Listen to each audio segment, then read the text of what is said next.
I wasn't intending to speak in this group, and however, I am torn between both sides. I have some cynicism about the opposition's attempt at recognising non-trade unions and staff associations, and I do entirely understand the point that Baroness O'Grady has just made about employer-led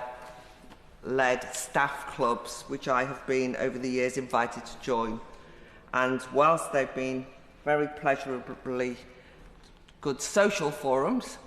it is very different to trade unions. However, I'm afraid that I think that there's a danger that we can romanticise what contemporary trade unionism is based on the very fine history of 150 years of struggle, because I actually do not think that trade unions at the moment should take for granted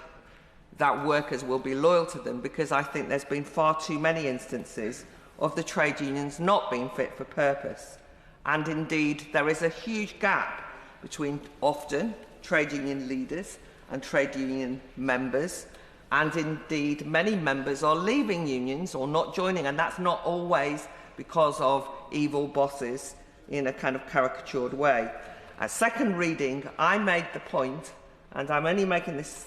I'm only repeating it here now, that, for example, the Darlington Nursing Union has been set up because the nursing unions have abandoned female members of staff who are nurses, who have been attacked by their HR and their employers for their political views in relation to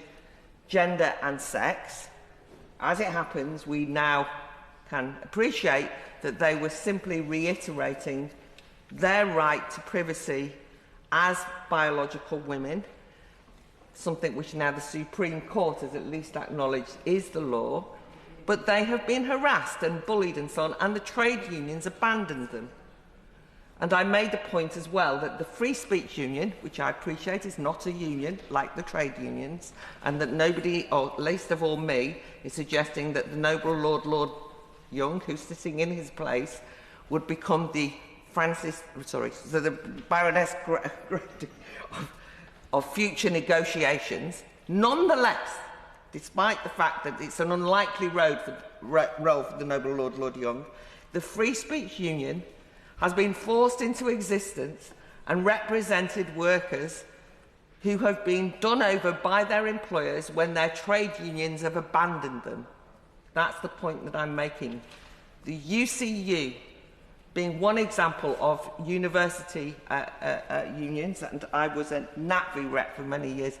from the further education sector, and I've watched in horror